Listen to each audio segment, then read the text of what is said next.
Ngayong araw mga guys, dahil wala nga tigil yung pag-ulan, kaya dito na nga ginanap sa may BRCC yung semifinals ng Municipal Meet Binangonan. At kung sino nga din pala yung manalo sa dalawang team na to, ay sila na nga yung makakakuha ng ticket papunta ng finals. Dahil kung sino nga yung mag-champion dito sa Municipal Meet, ay sila na nga yung makakapaglaro sa may provincial. Ang pinakamasarap pati sa feeling, pagka player ka ng provincial, kapag kuwanan na ng allowance, talagang paldo. Dati nung player pa ako sa provincial, ayun yung pinaka-inaabangan ko kapag kuwanan na ng allowance. At ang magkalaban nga din pala dyan ay Holy Trinity versus BCC. Kaya kung wala kayong ginagawa ay samahan nyo muna kami dito sa aming trip. Let's go!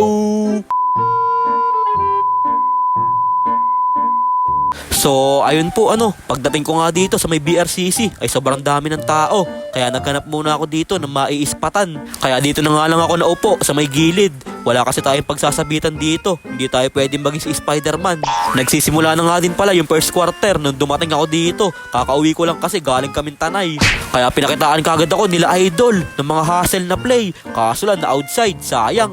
Kaya dumira-diretso na dito si Westbrook pero tinapal siya. Hindi daw pwede yun, sabi ni Idol. Kaya nasa BCC na dito ang bola na kay Idol. Binigay kay Mendez sa gilid. Pinakawalan na yung 3 joints. Ilista mo na yun, papangs.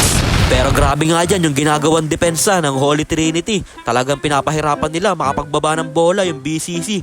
Pero sabi dyan ni Mendez, hindi pwede sa akin yung mga ganyan depensa. Sabay nagpakita pa ng isang Pinoy step. Grabe moves naman yun.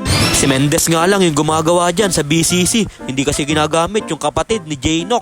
Kaya na kay Mendez na naman dito binigay sa kakampi niya. Pero sabi ni Hugo, hindi pwede yun.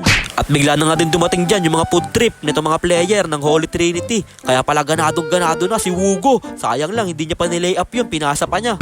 Kaya tumatakbo na naman dito ang Holy Trinity, binigay kay Maramut, easy 2 points yun. Kaya tumatakbo na ulit dito ang BCC na kay Idol tumira, mintis lang siya pa din nakakuha, mintis na naman. Kaya tumatakbo na ulit dito ang Holy Trinity na kay Brent, biglang umispin move, grabe naman yun. Parang ganun lang yung mga galawan ko nung araw eh. Kaya na kay Idol, binigay sa kakampi niya, easy 2 points na naman yun. Kaya pag ganun-ganun lang ay lumolobo na nga din yung kalamangan dito ng Holy Trinity. Dadagdagan pa ba ni Sir Daniel?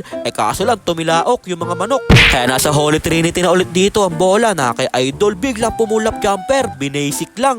At ayaw pa nga din tumigil dyan itong mga player ng Holy Trinity, kakatakbo. Kaya ayun, nakapalo up pa si Idol. At sa huli, panalo na nga din dito ang Holy Trinity. At sila na makakakuha ng ticket papunta sa finals. Kaya congrats sa magkabilaan team sa napakagandang laban na pinakita nyo. Ganun talaga, may nananalo at may natatalo. Mamaya na nga din pala gaganapin yung laban nila ng finals. Ang kalaban nga pala nila ay Sunnyvale, sila Coach Raul. Kaya maraming salamat po sa lahat ng sumusuporta sa Holy Trinity.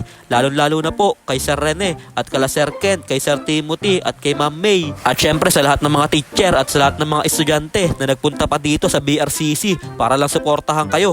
At syempre sabi ni Coach Babayo ay suportahan din daw natin ang Kuya Jake Silog. Sinama na daw sa video, hindi pa pinromote. Aray ko po. Ayaw mo kasi ako bigyan ng hot silog. Paano ko ipopromote si Kuya Jake Silog niyan? Kaya sa mga naghahanap nga daw dyan ng mga mabibisang food trip, wag na daw kayo magdalawang isip at umorder na kayo kay Kuya Jake Silog. Mura na, medyo masarap pa. Aray ko po. At ito nga pala yung kalaban nila sa finals mamaya, ang Sunnyvale. Maganda-gandang laban to, panigurado. Abangan nyo na lang mamaya. Kaya yun lang mga guys, maraming salamat nga po pala sa walang sawang pagsuporta at sa palaging panonood. I-follow nyo na si Ninin Vlogs para sa mga susunod pang vlogs. Mag-ingat po kayo palagi. Bye-bye, yo!